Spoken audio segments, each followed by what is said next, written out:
Okay. Good evening, everyone. I'm now going to call to order the November 19th, 2020 regular town board meeting. Will the clerk please call the roll? Councilman Delarada? Absent. Councilwoman Jakewith? Here. Councilwoman McGraw? Here. Councilman McParland? Here. Supervisor Syed? Here.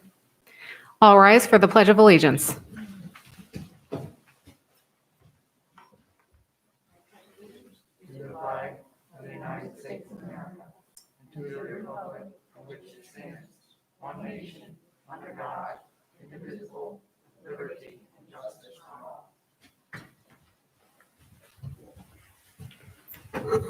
We will now proceed with approval of the minutes. First, we have the minutes of the October 20th, 2020 regular board meeting. Do I have a second to approve those minutes? Second to approve. Thank you. Are there any changes, additions, or deletions to those minutes? Seeing none, all in favor signify by saying aye. Aye. Aye. Any opposed? And those minutes are approved. Next, we have the minutes of the October 30th, 2020 emergency special town board meeting. Do I have a second to approve those minutes? Second to approve. Thank you. Are there any changes, additions, or deletions to those minutes? Okay, with none, all those in favor signify by saying aye. Aye. Any opposed? And those minutes are approved. Last, we have the minutes of the November 5th, 2020 special town board meeting. Do I have a second to approve those minutes? Second to approve. Thank you. Are there any additions, changes, or deletions to those minutes? Okay, with none, all those in favor signify by saying aye. Aye. Any opposed? And those minutes are approved.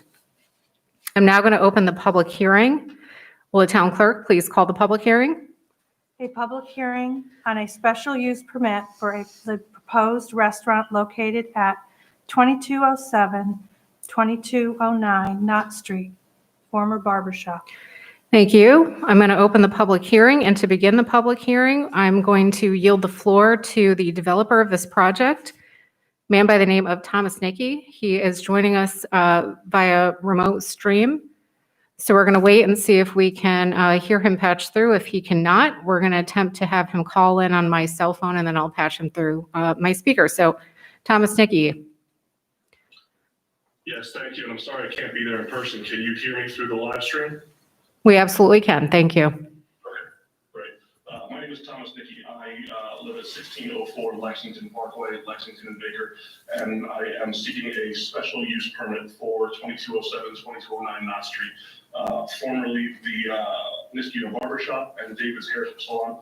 Our plan is to renovate that base into a restaurant that will have a bar and a takeout window for takeout food, as well as soft serve ice cream and gelato service through that takeout window during the months when the weather is permissible. Our renovation, I'll be the general contractor on the renovation, but will include updating the lavatories and entrance for the restaurant to be able to be ADA compliant within the standards that are set for New York State Fire Life Safety Code. The restaurant operation proposed is Mondays through Thursdays from 3 p.m. to 10 o'clock p.m., Fridays from 3 p.m. to 11 p.m., and Saturdays and Sundays opening at 9 o'clock in the morning, because we seek to do brunch service on the weekends on Saturdays and Sundays.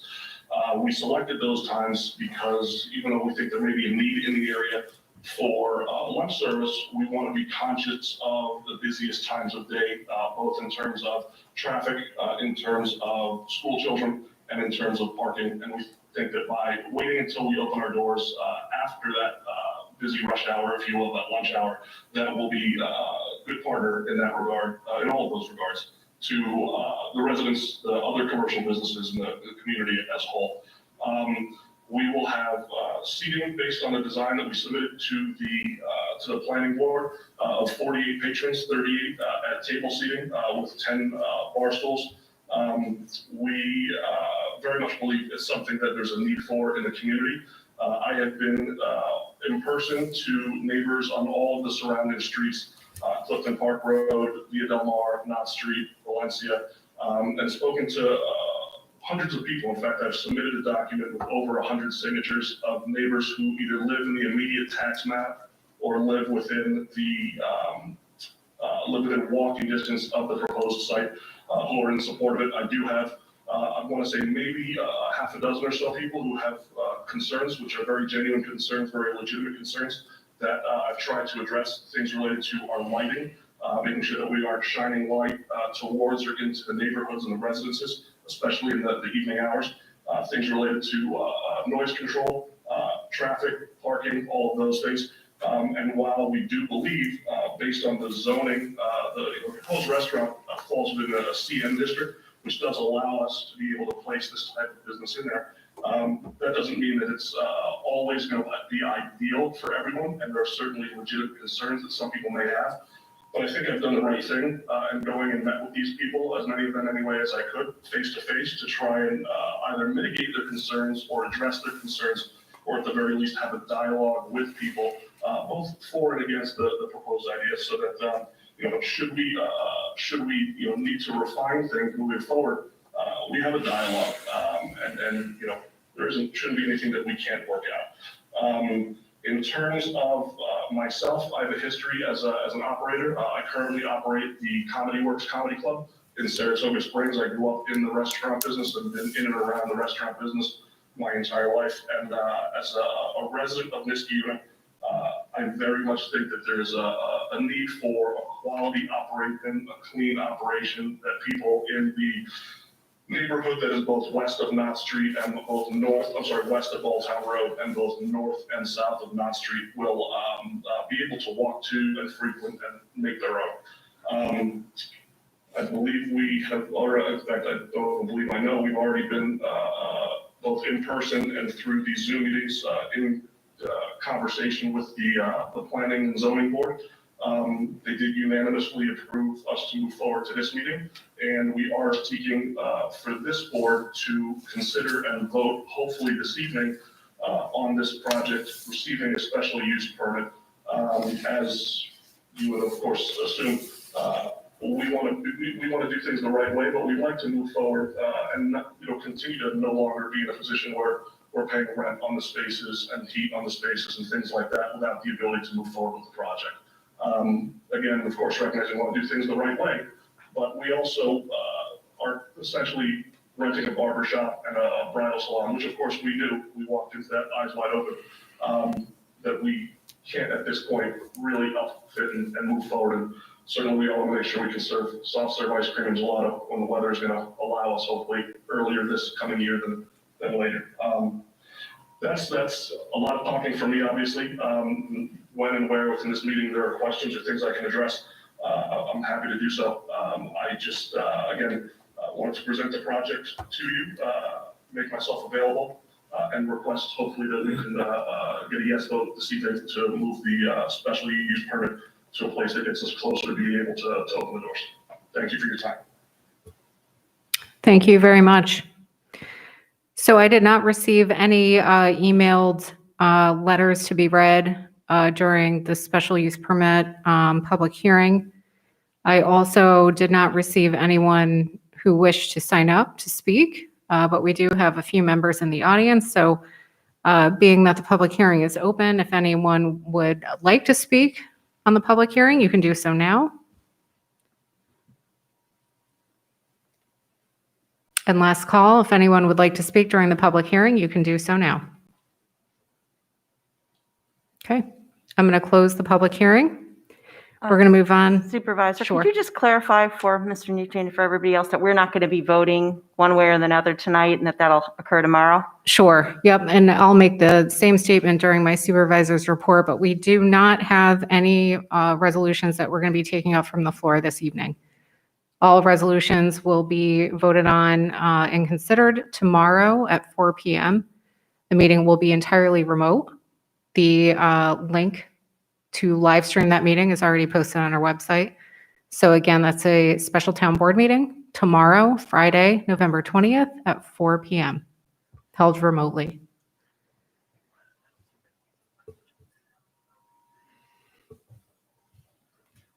Yes, and also tomorrow's meeting will not have privilege of the floor or any public hearings since we are conducting that business tonight. There will be no approval of the minutes tomorrow.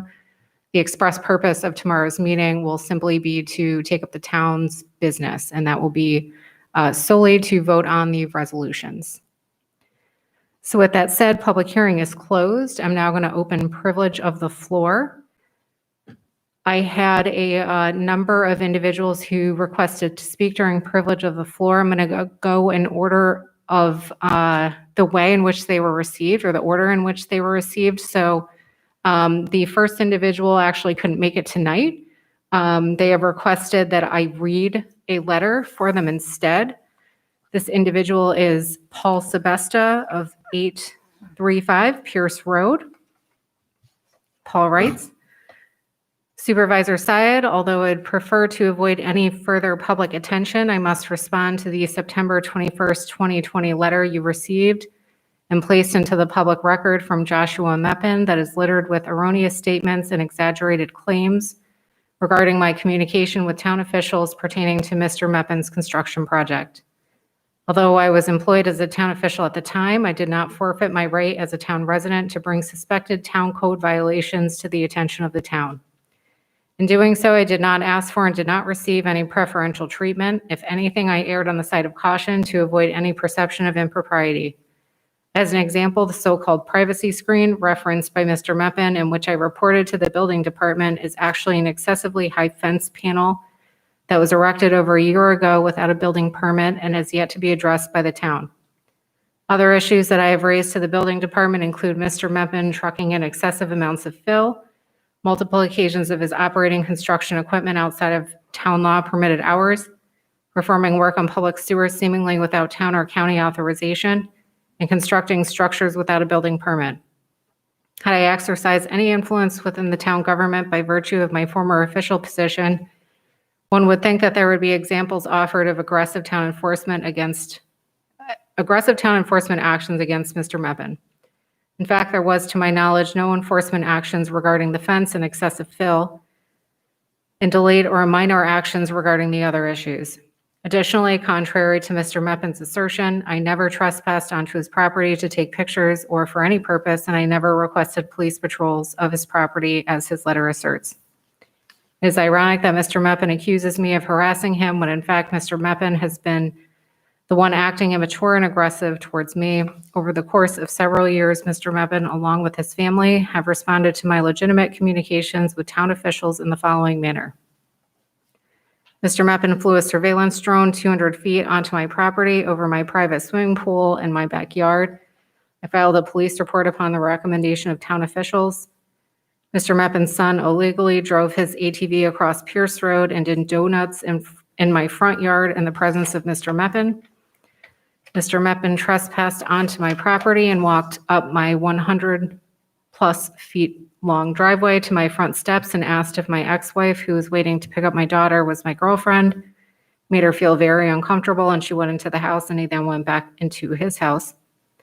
Mr. Meppen painted "No Trespassing, Paul" on a large sheet of plywood and stood it up in his front yard directed at my house, even though I've never stepped foot on his property. Mrs. Meppen flipped me the bird when exiting my driveway. Mr. Meppen's son flipped me the bird while entering my driveway. Mr. Meppen occasionally yelled at me from afar and verbally threatened me while I was walking in my front yard. I filed a police report on the recommendation of town officials.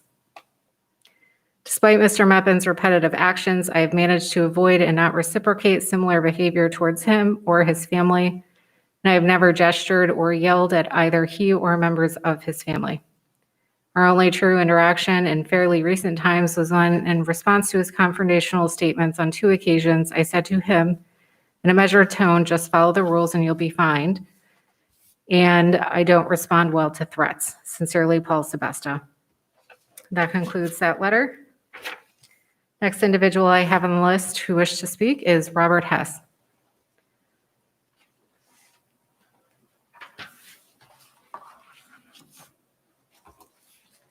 Thank you. My name is Robert Hess. I live at 117 Comanche Trail. I'm here because I received a letter from Town Attorney Paul Briggs, which is dated November 10th, 2020, that I would like to read into the record. Dear Mr. Hess, the town board has requested that I investigate the potential compromise of the confidential investigation into the actions of our former town comptroller. Your October 21st, 2020 FOIL request is concerning in that regard. I would request that you contact me to schedule an appointment to speak to me to permit the town board to determine whether in fact the investigation has been compromised. As the former Niskayuna town attorney, I trust you can fully appreciate the need to protect the integrity of our process. Very truly yours, Paul Briggs, town attorney. The first thing I'd like to say is this is not normal. Other municipalities are not trying to interview residents about FOIL requests. When I was town attorney, I was not asking residents to come in, take time out of their day to answer questions about why a FOIL request was made. When Peter Scagnelli was town attorney, he was not interviewing people about FOIL requests. This is a new path for Niskayuna. I'd like to ask, did the town board really direct Paul Briggs to interview me about my FOIL request? Or is this just another case of Paul Briggs acting as Councilwoman McGraw's personal attorney? If the entire board directed Paul Briggs to write this letter, it makes me question whether you're receiving good legal counsel. Because New York's Freedom of Information law is clear. If the agency maintains a record and the record doesn't fall within one of the enumerated exemptions, the agency is legally required to turn the record over. The person making the FOIL request is not required to disclose why they want the record, and they're not required to disclose how they know the record exists. But you don't need to rely on my interpretation of New York's FOIL law. There's plenty of case law on this issue. The New York Court of Appeals has addressed this issue on a number of occasions. The Committee on Open Government, which writes advisory opinions on FOIL, has suggested that retaliation by an agency against an individual making a FOIL request might give rise to a cause of action under the Federal Civil Rights Act. While I maintain there's no legal foundation for the town attorney to interview a resident about a FOIL request, I'm perfectly willing to explain my FOIL request to the town board. My wife and I received an anonymous letter. The letter contained what appeared to be printouts of 2 emails sent by former town comptroller Paul Sebesta. The emails appeared to be sent from Mr. Sebesta's town email account during the workday from his town computer. The subject matter of both emails is troubling. One of them shows a caricature of then President Barack Obama portrayed as an Aboriginal witch doctor.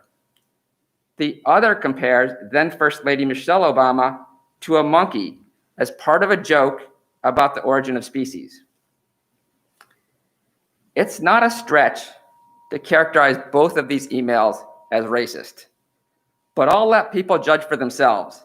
I'll submit the town's full response to the clerk with my comments for inclusion in the town's record. We live in an age where computer manipulation of documents and photographs is commonplace. We read about deep fakes all the time.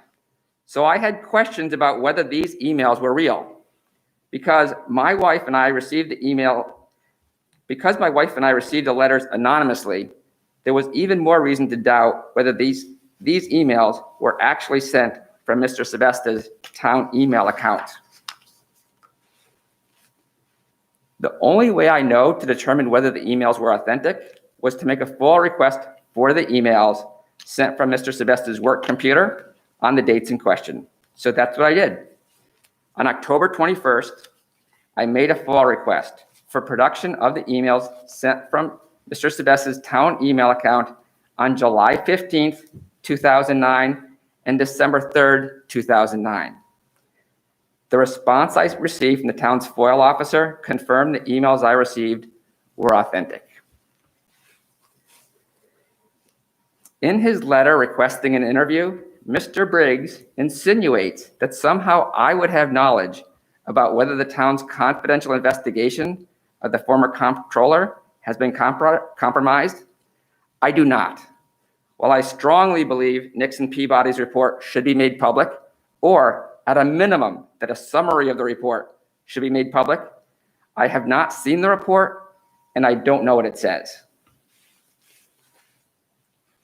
What I can confirm is that my wife and I received an anonymous letter, and we were not the only ones. I know of at least 4 other town residents who also received an anonymous letter containing copies of the former comptroller's emails. I was just the first one to submit a FOIL request to confirm the emails were actual town records. Please understand, I'm not here about Mr. Sebesta's conduct. Mr. Sebesta is no longer a town employee. I'm here about your conduct. As board members, you have real work to do, like adopting the 2021 annual budget. As you know, it needs to be adopted by tomorrow. And instead of doing real work for the town, some of you are choosing to focus your energy on finding out who anonymously distributed Mr. Sebesta's emails. In May of 2018, President Donald Trump tweeted, "Leakers are traitors and cowards, and I will find out who they are." By focusing on who anonymously distributed Sebesta's emails, you're acting just like Donald Trump.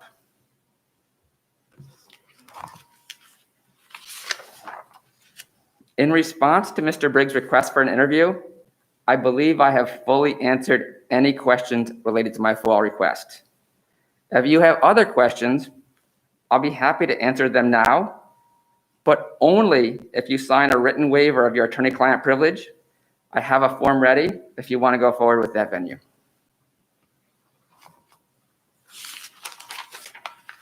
Thank you for your time. Thank you.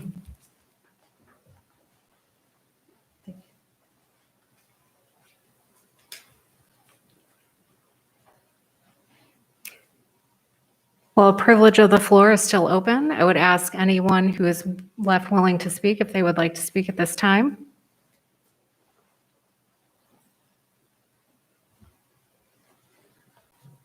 Yes, Leslie Gold, 1919 Pawtucket Avenue. I saw in the newspaper the $50,000 award to the town to produce a video dealing with flood control and protecting the river. And it was just very nice to read something so positive. And my congratulations to Matt Yetto and whoever else was responsible for obtaining this. I do have a question. I know you don't normally answer questions, but I had signed up for this meeting at the same time I signed up for the last meeting. Did you get that or not? I believe I did. Okay. Yes. And I don't receive them. It's my confidential secretary, Brian Backus, but I believe he did because you were on our list. Okay, that's what I wasn't clear on. Yeah. I did actually send him an email before I did that even to see how far in advance you could sign up, and I never got a response. So I'm still in search of an answer to that as well. What was that question? How far in advance can you sign up for these meetings? Theoretically, as far in advance as you would like, if you send an email and you say you would like to attend a specific town board meeting, we'll keep that on record and we'll have Okay. your name in the list. I know we will be going remote for December. So after Okay. December, if you would like to sign up, then you can do so for any meeting. Okay. And if you sign up and find you can't come, what is the procedure for that? You can simply send an email and say that you can no longer make it. So you would send that to Brian Backus at nisuna.org. Thank you very much. You're welcome. Privilege of the floor is still open if anyone else is left willing to speak. And last call on privilege of the floor. If you are willing to speak, you can do so now. Seeing no one left willing to speak, I'm going to close privilege of the floor. I'm going to move on to committee reports. We will begin with Councilwoman Jakewith.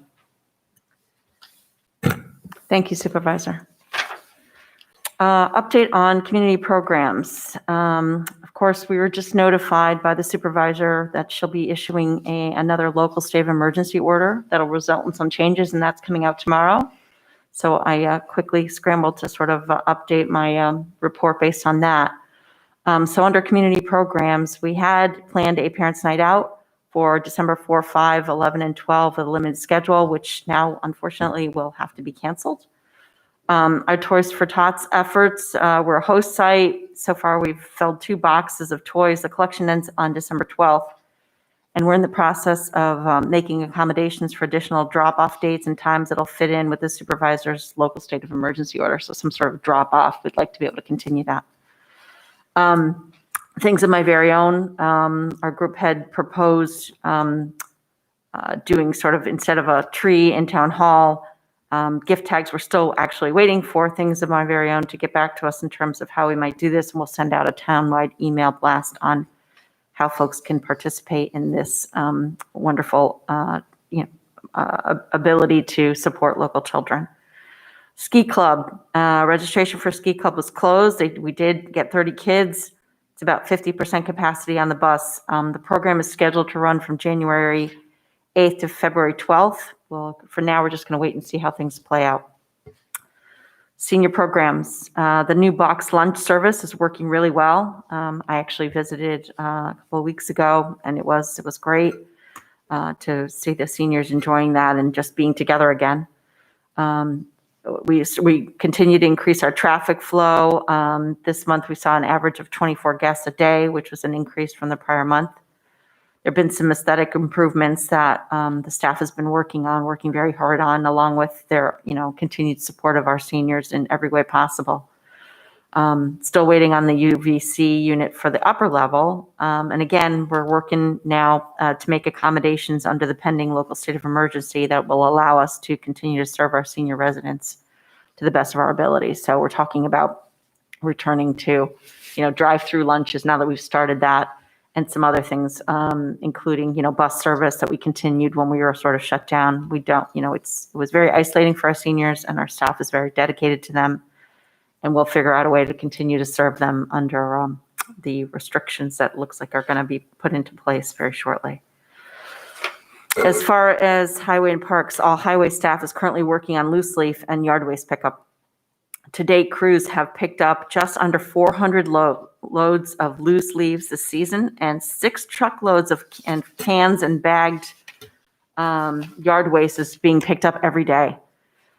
Crews have been working late every day and Saturdays to keep up with the volume. Given the amount of leaves in demand, we expect the cost of loose leaf pickup this season to surpass what was budgeted. This is a very labor-intensive endeavor and one that our residents really appreciate, but I note it so that our taxpayers understand that it is a costly one. Our highway department is recommending that after the crews have been through your zone for the second time, that you leave you place your leaves in bagged and cans for subsequent pickup. Park crews have been cleaning leaves and debris from parks and boulevards throughout town, and also supplementing leaf crews when needed. All park facilities have been winterized for the season. Again, I know we've been doing this every month. I just continue to recognize the work of all town staff who continue to work under really difficult circumstances. Have been doing so dutifully for the past few months. It's been really a labor of love, and we have really lucky, very fortunate to have such dedicated town employees who serve our residents. So I thank them. We all thank them. The next Highway, Parks, and Recreation meeting will be December 2nd, 8 a.m. Those have continued virtually. They work great, and this one will be virtual as well as will all meetings, it seems, for December. And that's all I have. Thank you, Supervisor. Thank you very much. Is there anyone who would like to present John's committee report in his absence? I don't have John's committee report. Okay, in that case, we will. I tried to get it from him and I didn't have it. Okay, sure. In that case, we will move on to Councilwoman McGraw. Thank you, Supervisor. I just wanted to update quickly on the Mohawk Road water main replacement project. It's nearing completion. It's gone very smoothly. It has gone on very quickly. This is a major repair that is long overdue, and I really want to thank the very dedicated water and sewer department employees who do so very much to ensure that each and every one of these projects get addressed as quickly as they possibly can. But this is a very large one, and they took advantage of the time frame when we had just finished putting in the circle over at River and Rosendale, and there was already construction going on, and to try to maximize the effort and to maximize the dollars for this project. So I really do want to thank them. And I want to thank Leslie for pointing out what wonderful news it was to hear the other day that we got a $50,000 grant. Matt Yetto and his team, Josh Hawley and Jessica Gerber, did a fantastic job of applying for this grant and working very collaboratively with the county to move forward. And $50,000 is real money in the town of Niskayuna, as was pointed out earlier. It's so important that we work on all of these issues. And I'm just very proud of them, and it's fantastic news. They'll be putting together a video. They'll be working very collaboratively to put together a video to talk about watershed issues and protecting the Mohawk. And I know people are very concerned about protecting the Mohawk River, and they really will. It'll benefit all of the communities up and down the Mohawk River, but it's just really what I find to put the hat to these very hardworking public servants who went out and found this grant, who worked with their other community leaders to put it together, and are willing to spend the extra time it takes to ensure to put together something like this. And what a wonderful project for our community. Kudos to all of them. The water and sewer crews, with all of this else going on, the water and sewer crews are also performing pump station maintenance and improvements to some of our facilities, getting them ready for winter. And we're really very, very sorry about this, but we're not going to be able to. We have just reinstated going into homes and dealing with issues that folks had inside as it related to water issues or perhaps their meters. And we are going to have to halt those now due to COVID-19. So we will let you know when we're back with that, but it's not going to be for a little while now. Obviously, we have a lot going on, and we'll be shutting down a lot of our operations. And I just, finally, we are continuing to move.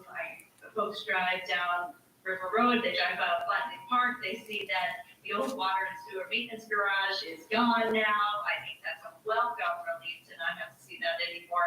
And just finishing up that project and getting all the ground levels, and we'll be doing in the springtime all of the plantings and everything else to really make it just a wonderful addition to our park community over there.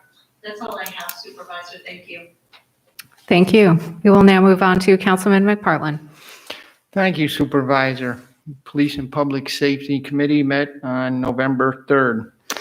Operationally, we report that we are getting a program called Lexapol for the police department. The monies for this particular program were found in the 2020 budget. This program provides daily bulletins for our police force and policy changes to laws, and it will assist our department with becoming an accredited department. Police Department's use of force policy is also now up on the town website. Some people have been asking for that, so that is now available on the town website. Fleet and equipment wise, we've got 2 new radar signs that the highway superintendent reports are ready to be deployed. They'll be going out on Wyoming and Pierce Road. Our patrol cars, one of our newer vehicles, is now ready and being put into service. Another one will be put into service very shortly. One of the other vehicles we're taking off the road and selling, and one of the other ones will be used as a traffic car. Building-wise, the lock system, we're having a little bit of trouble with our vendor. That contract was awarded, but they're having a little trouble getting some of the parts and equipment. So hopefully that'll be happening soon, because we've been talking about it for a while and we want to get the system updated here at Town Hall. Training-wise, always lots of training for our officers in the police department. All of our taser training has been completed, and now equipment that each of our officers have. This is a new program which we started to give our officers more tools for them to be able to use. Our chief attended a leadership summit on January 28th and 29th, hosted by the chiefs of police. We were also involved in an active shooter training with many other agencies in the county. We had 4 instructors and 5 members of our police department participate in that training. Police One Academy, which is a 24/7 access for training programs, is something now that we're looking for also for our police department. Citizen issues, probably the most important part of our whole committee meetings, talking about what our citizens bring to us.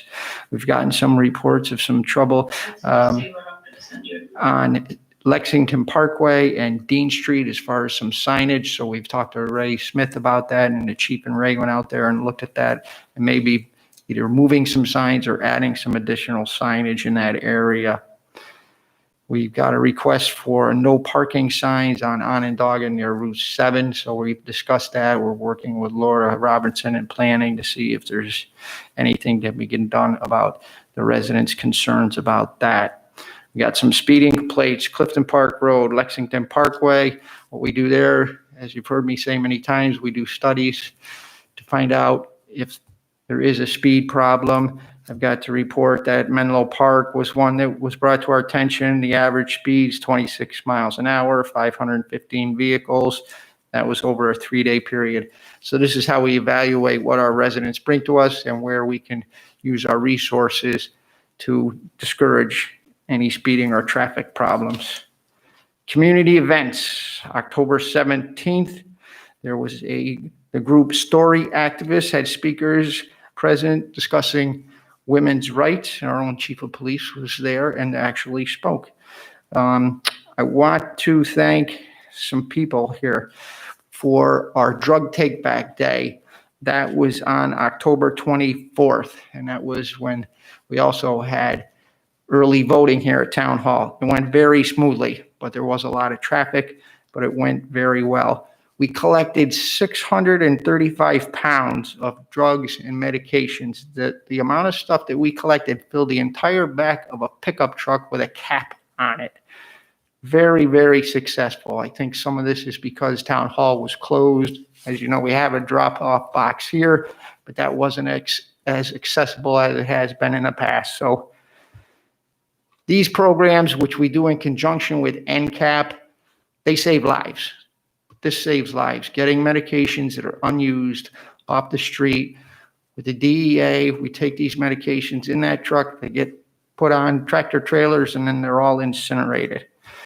Our officers, and Joe Twitty, he's the officer that usually handles that for us. The chief was there, myself, the patrol officers that were on duty that day were also there to help. So I want to thank them and NCAP and all their volunteers. We had young people from the high school there. And these people really saw that they're making a difference in our community. There was a rally on October 25th at the Town Hall gazebo. That was to educate the public about current issues involving Armenia. And that event was very well attended. Our Congressman Paul Tonko spoke there. It was also the same day that we had the Halloween parade that is sponsored by Councilwoman McGraw. And that was probably one of the biggest that we've had. A very big turnout for the Halloween parade. Everyone was outside. It went very well. Court issues. Judge Swinton reports that the courts open Wednesday and Thursday, and they're getting through their backlog. It's going very well. No jury duty, no jury trials yet, but they'll keep us posted on that. And that's all I have to report. Oh, one other thing. If you see some of our officers out there, this is No Shave November. They're on a No Shave November campaign, and this year's program is to prevent Cancer Foundation, fight colorectal cancer program, St. Jude's Children's Hospital research. Each of these listed foundations are making great strides in fighting research and preventing cancer. So our department is a sponsor for that this year. Our next meeting is December 1st at 8 a.m. Thank you. Thank you very much. Committee reports have concluded. Supervisor, as you heard, this just in, I have John Delarada's committee report. Okay, Right, yeah, absolutely. For you? Yes. Thank you. So, just two quick things. One is America's Best Eyeglasses in Mohawk Commons has the final inspection scheduled for tomorrow and can open very soon. Chase Bank is also almost done, and I think anybody who's driven over there sees that really looks beautiful.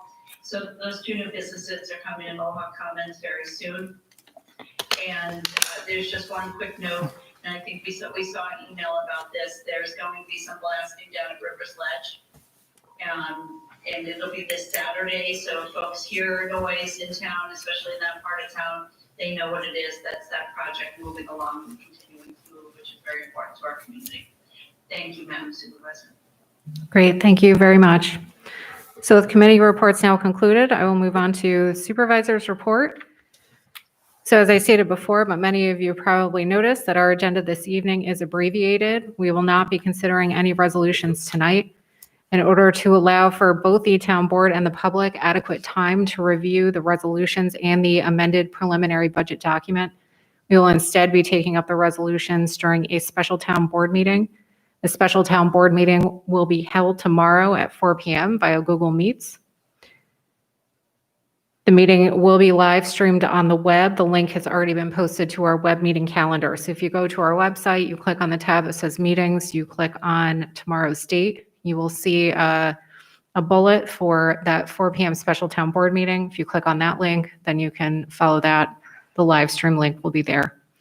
If you would like to review the amended preliminary budget, it can be found on our website on the comptroller webpage. So that's www.nisuna.org. And the department page is the comptroller's page. There is a tab for the amended preliminary budget for 2021. Additionally, as many of you already know, there's been an uptick in the COVID-19 infection rate in Schenectady County in particular. So out of an abundance of caution, I will be issuing a local state of emergency tomorrow to last for a period of 30 days, possibly shorter. We will be once again closing town hall and our other public facilities to the general public in order to slow the spread. I will be monitoring the infection rate daily. Should it drop meaningfully, I will revise that order. We will reopen town hall to the public. Information on how to contact any of our town departments will be posted on the website. It will be distributed to our email listserv. All town-related business can be processed via the web, email, phone, and by mail. As we did before, if there is any town business that absolutely requires an in-person meeting at town hall, special arrangements can be made. And lastly, before I conclude my report, it is my fervent hope that we will have a public report that is available to be released with regards to the now concluded investigation into our former comptroller. We owe our employees and mostly our residents at least that. So hopefully that will be coming soon. That concludes my supervisor's report. I'm now going to make a motion to adjourn, but actually before I do that, if there are any department heads who have joined us via our call-in number, if there's anything you would like to add to the meeting before a motion to adjourn, you can do so now. Supervisor, could you Yes. speak to the other departments, highway, water and sewer, and police? I mean, you've said town hall is closing down, but can you speak to those? Correct. So the residents understand that they'll continue to be operating? Sure. So there are two different classifications of employees. There are essential employees and there are non-essential employees. Our essential employees are our police department, water and sewer workers, and our highway department workers. So necessarily those departments will remain open and functioning, although members of the public, although they don't, usually visit those facilities, but if they were, those facilities will be closed to the general public. Deliveries will be made, of course, mail will be delivered, but any member of the general public will now no longer be able to access those facilities. However, their services will still continue. So though we are closing town hall and our facilities to the general public, all of these services, any emergency services that need to be carried out will be. So, all the things that Councilwoman Jaquith talked about in her committee report, leaf pickup, anything that the highway department is doing, they'll continue to do. Our police department is still going to be 100% staffed and functioning just as they would any other day. And so with that said, really, our essential workers, just like they were at the beginning of the pandemic, amazing. They're heroes. They came to work every day. They continue to come to work every day. They will continue to come to work every day, just at full strength. So we thank them so much for their time and commitment and putting themselves out there. Yes, Leslie.